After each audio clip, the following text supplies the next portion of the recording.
आप देख रहे हैं AH ग्लोब।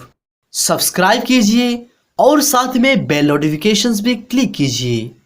ज़मीं मैली नहीं होती, ज़मन मैला नहीं होता और प्यारे आका अलैहिस्सलातु वस्सलाम की गुलामों का कफन मैला नहीं होता। दोस्तों, मौत के बाद इंसान का जिस्म कुछ अरसे में मिट्टी के साथ मिलकर ख़त्म हो जाता है और सिवाय हड्डियों के कुछ बाकी नहीं रहता और कुछ अरसा गुजर जाने के बाद हड्डियाँ भी मिट्टी के साथ मिल जाती है। मगर ये हकीकत है कि अल्लाह ताला के बुज़ुर्ग बंदों की जिस्म मुबारक दुनिया से रुखसत होने के बाद भी हमेशा तरोताज़ा रहते हैं। अगरचे बहुत से लोग इस बात पर यकीन नहीं रखते, लेकिन सन 1932 में कुदरत ने इसका खुला सबूत हज़ारों इंसान के सामने पेश कर दिया। उन दिनों इराक शाह फैसल अव्वल के हुक्मरानी में था।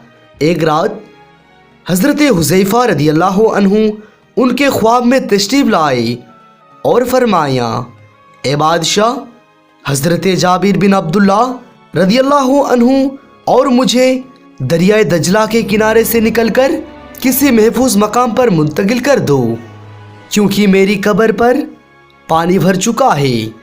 जबकि हज़रत जाबिर बिन अब्दुल्ला रदियल्लाहु अन्हु की कब्र में भी पानी भर रहा है। शाह फैसल अपनी मसरूफियात की वजह से इस बात पर तवज्जो ना दे पाए, तो अगली रात फिर उनको ख्वाब दिखाया गया, मगर वो अपने कामों में मसरूफ़ रहे। तीसरी रात हज़रत हुज़ैफ़ा रदियल्लाहु अन्हु इराक के मुफ्ती आज़म के ख्वाब में तशरीफ़ लाए और फरमाया कि मैं बादशाह को 2 रातों से कह रहा हूँ कि हमारी कब्र को दूसरी जगह मुंतकिल कर दिया जाए, मगर वो तवज्जो नहीं दे रहे। आप उन पर जोर दीजिए ताकि वो हमारी कब्रों को दूसरी जगह मुंतकिल करने का इल्तिजाम करे। एक ख्वाब देखने के बाद मुफ्ती आज़म, वज़ीर आज़म और शाह फैसल के दरमियान मुलाकात में तय पाया कि मुफ्ती साहब इसके बारे में फतवा जारी करेंगे और वज़ीर आज़म एक खबर आम लोगों तक पहुंचाएगा ताकि अवाम को इसके मुतालिक खबर हो जाए। शुरुआती तौर पर यह फैसला हुआ कि 10 जिलहिज्जा को कब्र को दूसरी जगह मुंतकिल कर दिया जाएगा, लेकिन इन दिनों में हज का फरीज़ा अंजाम दिया जाता है, इसलिए हाजियों की दरख्वास्त पर 20 जिलहिज्जा तारीख मुकर्रर किया गया ताकि हुज्जाज किराम भी हज से फारिग होने के बाद इस अहम मौके पर पहुंच सके। फिर वो दिन भी आ गया कि बगदाद शरीफ की गलियां लोगों से भर गई।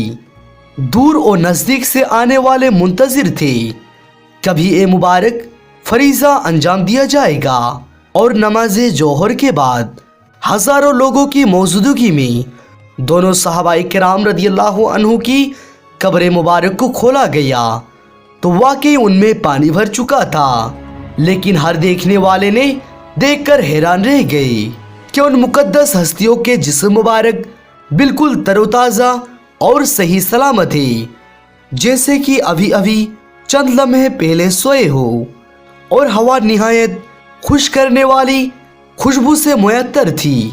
इस मौके पर तमाम देखने वालों की आंखों से आंसू जारी हो गई। देखने वाले हैरत से देख रहे थे और इसी देखने वालों में से एक जर्मन फिजियोलॉजिस्ट भी थे, जिनके सामने ये मंजर था कि 1300 साल से भी ज्यादा अरसा कबल दफनाए गए जिस्म मुबारक जिंदा इंसानों से भी ज्यादा तरोताज़ा था।